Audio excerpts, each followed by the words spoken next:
Hello everyone, मैं आज आपसे जैंगो और एआई के बारे में बात करना चाहता हूँ, स्पेशली उन लोगों के लिए जो नया-नया सीख रहे हैं।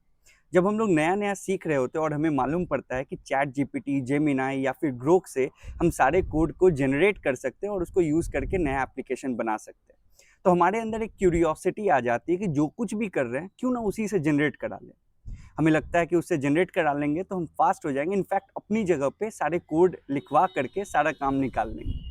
बट ये इतना भी आसान नहीं है, मतलब आसान तो है, बट अगर आप नया-नया सीख रहे हो और आपको एक्सपीरियंस नहीं है, तो फिर आप जो कोड जनरेट कराओगे, वो कोड में जब एरर आएगा और स्पेशली जेंगो में जब आप सीख रहे हो तो डिबग ट्रू रहता है, तो जो कोड आता है वो आपके वेबसाइट पे ही पूरा-पूरा दिखाने लगेगा। जब वो स्पेशली आपको दे रहा हो कि ये लाइन नंबर पे ये प्रॉब्लम हो गया, तो कोई दिक्कत नहीं आता। इनफैक्ट आप एआई को दे दोगे जैसे चैट जीपीटी या फिर ग्रोक को, तो वो भी उसको करेक्ट करके आपको दे देगा। लेकिन कभी-कभी ऐसा होता है कि वो समझ में ही नहीं आता। जेंगो के खुद के लिखे हुए कोड से एरर आने लगता है, फिर हमें समझ में ही नहीं आता कि अब क्या करें? और एआई भी जो आंसर कर रहा होता है, हमें मालूम ही नहीं कहाँ से आ रहा है, तो उससे भी हम क्या निकल पाएँगे?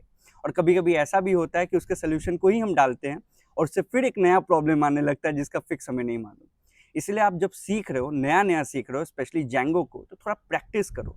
चीज़ों को 100 बार, 150 बार ऐसा लिखो, मतलब नए-नए तरीके से, नए-नए चीज़ों पे ज़्यादा वर्क करके। इससे क्या होगा कि आपको एक्सपीरियंस आएगा और जो एरर जनरेट होगा, उस एरर को जब आप फिक्स करोगे तो आपको मालूम पड़ जाएगा कि भाई ऐसा एरर इस केस की वजह से आता है और आप खुद को भी ट्रेन कर रहे हो। तो जब आप अपने आप को प्रॉपर्ली ट्रेन कर लो, फिर एआई की मदद से कोड जनरेट कर लो। आपको मालूम तो रहेगा ना कि अगर एआई पे भी जो कोड आ रहा है, मान लीजिए कुछ कोड आया आपके पास, फाइल में आपको डालना है और आपने ऑर्डर ही फॉलो नहीं किया। जैसे टेम्पलेट्स का हो गया, स्टैटिक का हो गया, सेटिंग्स.py फाइल में जो होता है या फिर मीडिया का हो गया, वहाँ कुछ गड़बड़ी हो गई और आपको मालूम ही नहीं है।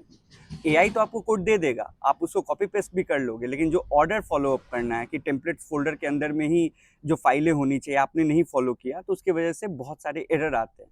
तो ये चीज़ें आप एक्सपीरियंस के मदद से सही कर पाओगे। तो आप जितना लिखोगे उतना ज़्यादा एक्सपीरियंस होगा और आप उतना परफेक्ट कर पाओगे अपने आप को और फिर आप कोड जनरेट करके यूज़ करो, क्योंकि जो एरर आएगा उसके बाद आप आसानी से फिक्स कर लोगे।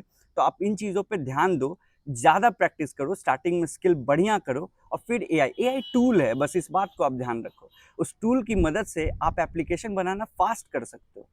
पूरा का पूरा रिप्लेसमेंट अभी नहीं कर सकते हो, आगे क्या होगा उसका तो नहीं मालूम, 10 साल बाद क्या पता कहीं कुछ और हो जाए, बट फिलहाल अभी एआई को टूल मानो और प्लीज़ आप नया-नया सीख रहे हो तो पहले सीखो, फिर एआई का यूज़ करो। इससे आपका बेटर परफॉर्मेंस होगा और आपका डिमांड भी बढ़ेगा।